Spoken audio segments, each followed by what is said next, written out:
तू ही तू, तू ही तू, तू ही तू। मृत्यु के पश्चात प्राणी को धर्मराज के दरबार में ले जाया जाता है।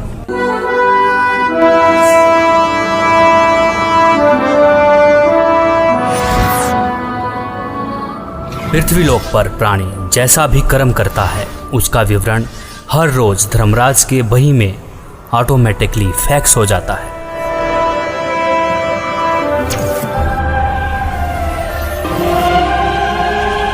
जहां धर्मराज हर प्राणी का लेखा जोखा करते हैं।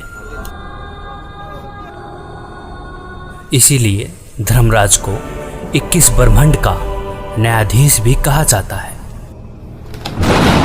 जीवात्मा को पेश किया जाए।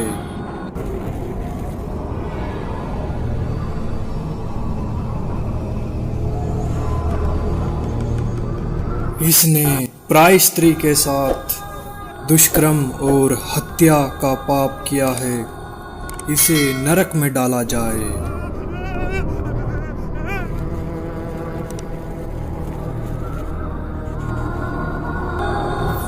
जो भ्रष्टाचार, चोरी, मदिरापान, नशा आदि करते थे,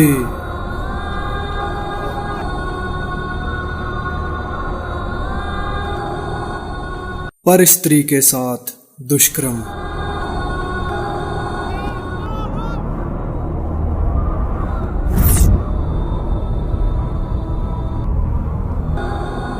पर पुरुष के साथ नाजायज संबंध और धोखाधड़ी।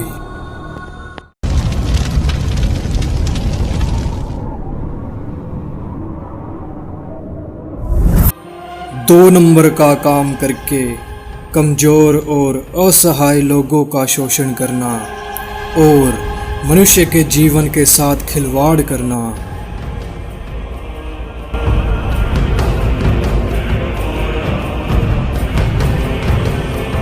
शास्त्र अनुकूल भक्ति न करके शास्त्र के विरुद्ध भक्ति करते रहे। कोई तत्वदर्शी संत को गुरु न बनाया।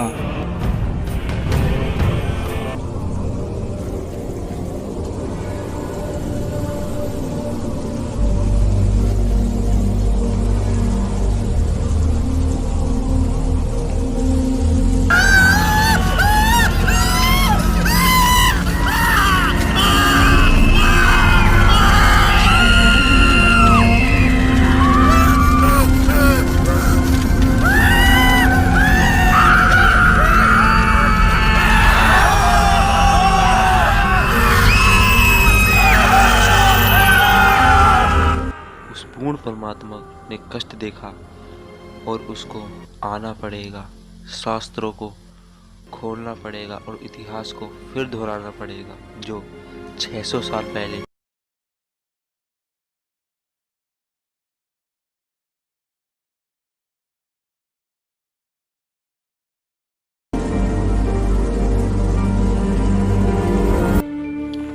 सबकी मदद करने वाला, सतभक्ति की सही राह बताने वाला,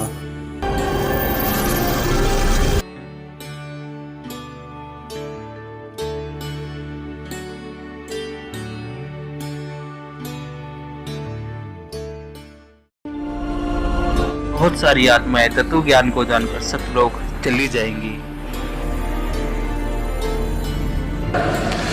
तेरे कोटी में झांकी सुरता तो ये पति बुलावे है। इस मोह ममता के जाल में तने काल फसावे है।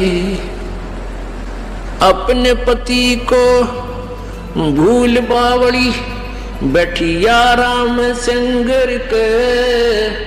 काम क्रोध मोह लोभ मस्करे ये जारा के। अपने पति को भूल बावड़ी बैठी आराम संगर के। काम क्रोध मोह लोभ मस्करे ये जारा ते डर के। माता पिता संतान संपत्ति में तू तो उलझ गई घर के।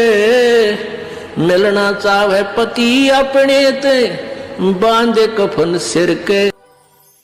उस पूर्ण परमात्मा की भक्ति करने के पश्चात यह आत्मा उस जगह चली जाएगी जहाँ की हर वस्तु कभी खराब नहीं हो सकती और वहाँ पर हमेशा कभी बुढ़ापा कभी नहीं आता, हमेशा युवा शरीर रहता है।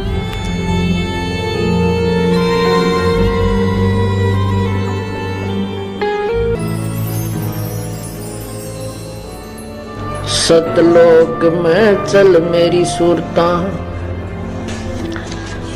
हिम्मत ना लावे देरी, सच कहूं ना झूठ रती बरी, बात मान ले मेरी। सतलोक में चल मेरी सूरता, हिम्मत ना लावे देरी, सच कहूं ना झूठ रती बर, तू बात मान ले मेरी। कहते मन मान सरोवर नान रे, जल के जंतु रे जल माही, आठों बखत बिहान रे, आठों बखत बिहान रे। मन मान सरोवर नान रे, जल के जंतु रे जल माही, आठों बखत बिहान रे। कि भाई मन नुक है मान सरोवर नहाया करे।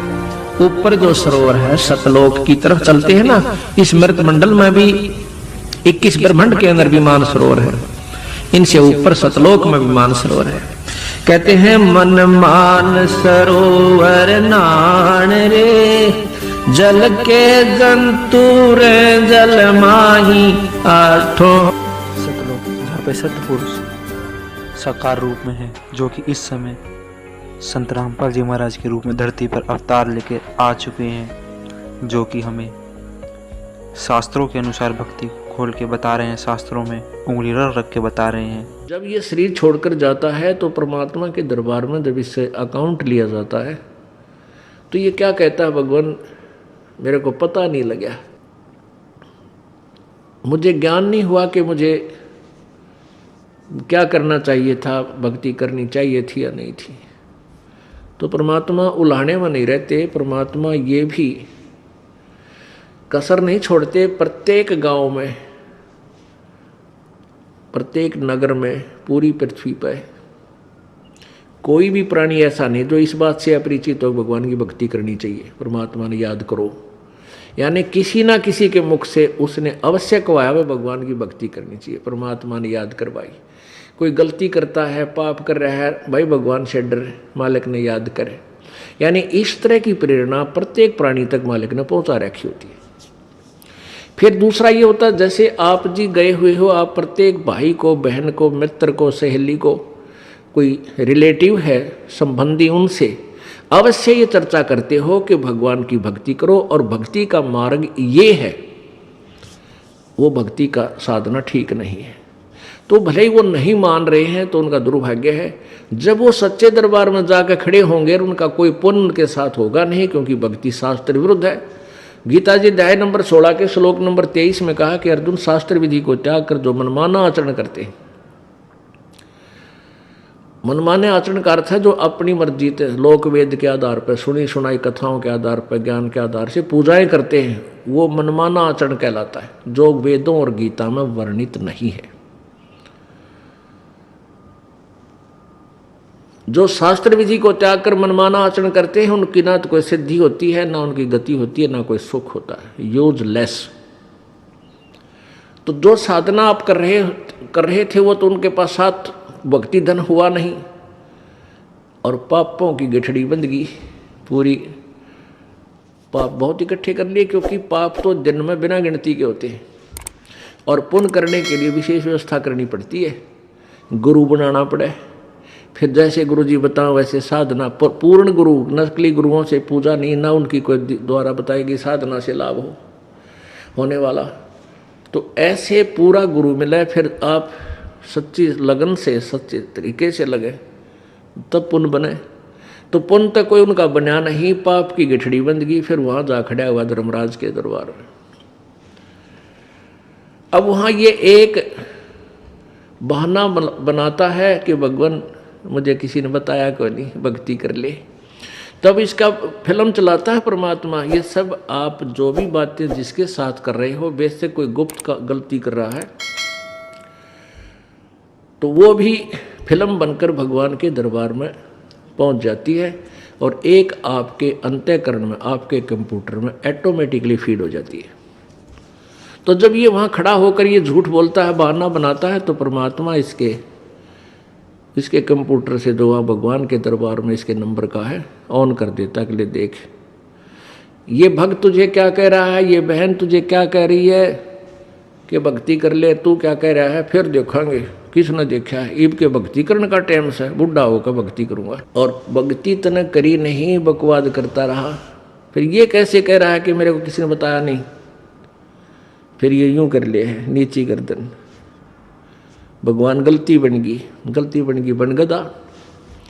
अब गलती की सजा दूँ मैं, मेरे पास और कोई विकल्प नहीं। जैसी तू करेगा वैसा फल दे दूंगा।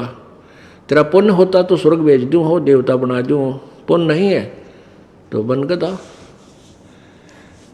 फिर ये कहता माफ़ करो भगवान, माफ़ करो परमात्मा। फिर धर्मराज कहता है जब तुझे मनुष्य शरीर कभी प्राप्त हो तब तू भक्ति करना भाई, अब कुछ नहीं बना, जाइए।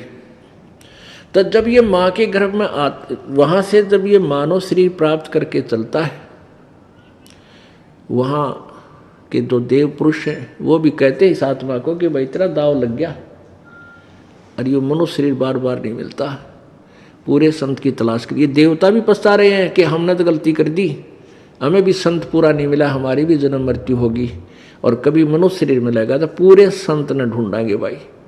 इन अधूरे संतों के आधार पर हमने भक्ति कर ली, हम पार नहीं हो पाए, हम फिर जन्म मृत्यु में।